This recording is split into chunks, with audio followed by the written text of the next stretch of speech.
What is up sa inyo mga boss? So today, mag-install tayo ng RPM gauge para sa Mio Sporty. Kung maaalala nyo, nag-install din ako kay Legendary ng ganito. So mag-install din tayo kay Mio Sporty.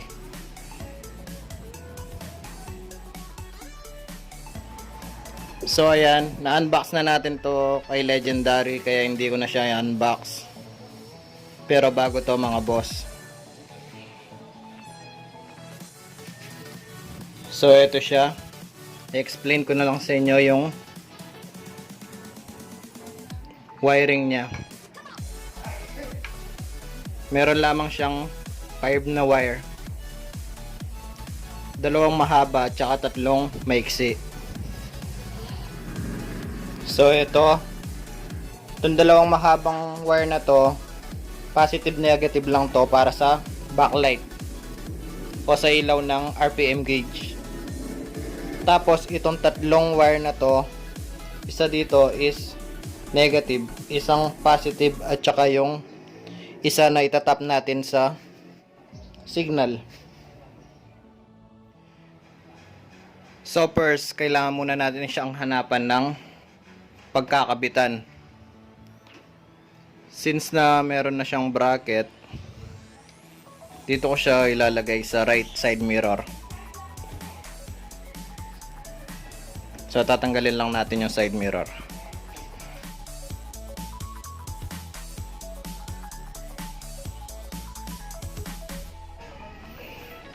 Ayan, and then kagaya lang ng ginawa natin sa smash, babaliktarin lang natin yung bracket nya.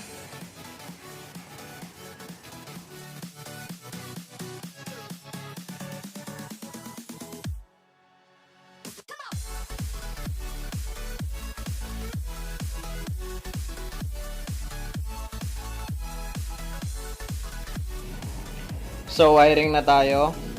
Dito muna tayo sa 3 wire na maiksi. Itong green, ito yung ground. So itatap lang natin to sa negative. Itong black, ito yung power. Itatap natin to sa ignition switch. And then itong yellow wire na may black, ito yung signal. So itatap lang natin to sa ignition coil. So ikakat muna natin to, tapos papahabain natin yung wire.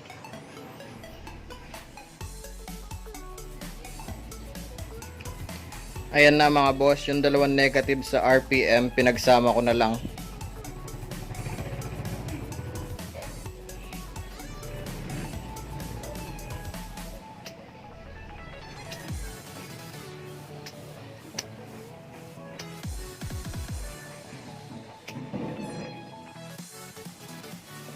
Ayan na mga boss, and then wiring na tayo. So itatap na natin to. Bago pala tayo magsimula sa pagtatap ng mga wires, kailangan muna natin tanggalin tong headlight tsaka yung front fairings.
So ayan, tinanggal ko na din pala yung side fairings, yung engine cover, tsaka yung footboard.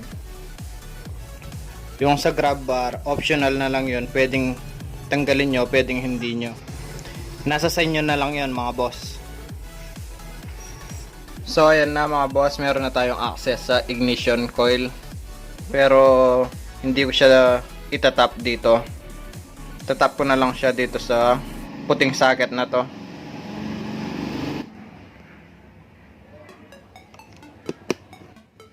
Ayan, meron lamang siyang dalawang wire. Isang white red tsaka isang white blue. Itong socket na to, nagmula to sa CDI.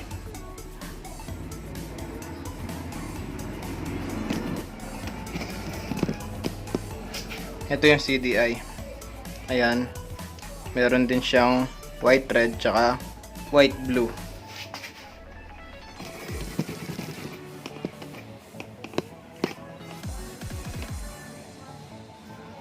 Ayan, dito natin siya itatap sa white blue.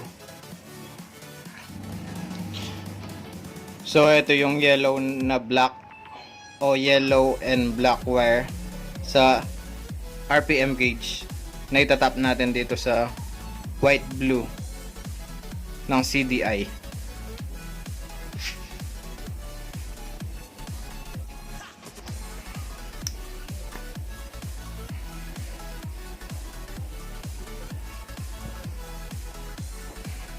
So yan, ito yung white blue, so dito natin siya itatap.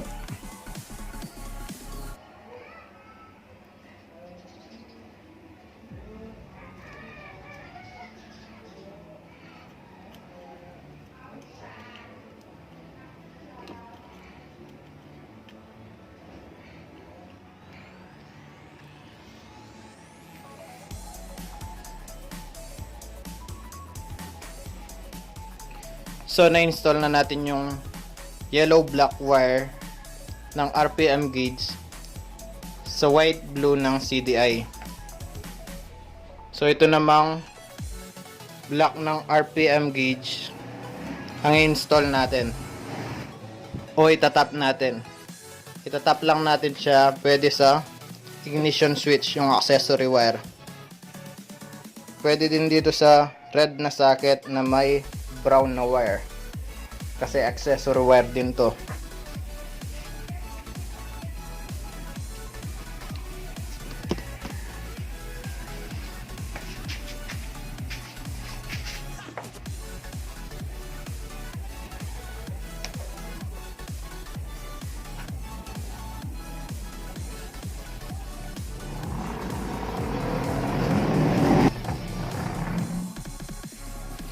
And then sa backlight na tayo, yung red na wire, itatap lang natin siya sa park light, yung kulay blue na wire sa socket na to.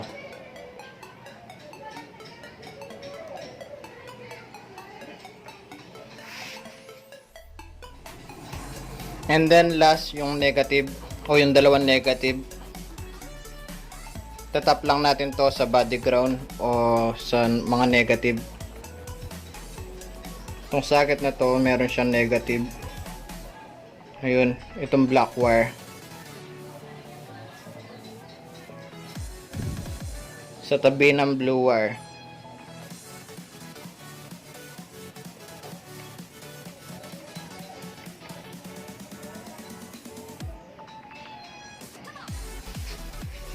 Ayan, pwede din natin siyang itap dito sa negative ng headlight.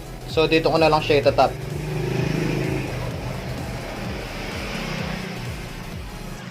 Para hindi magkadikit yung positive ng backlight at negative ng backlight.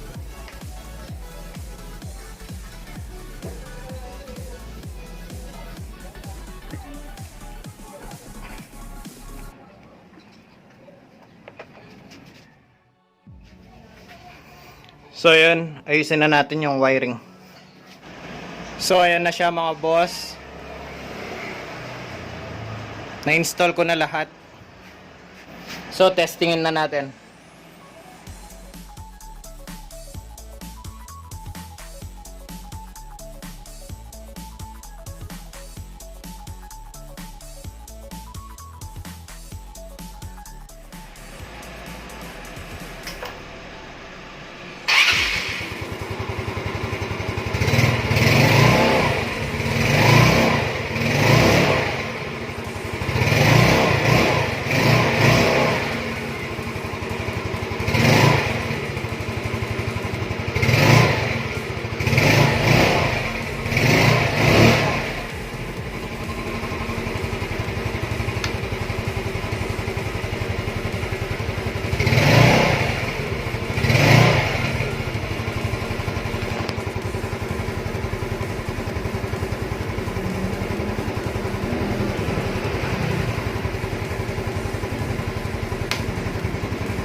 So yun mga boss, nakita nyo naman gumagana.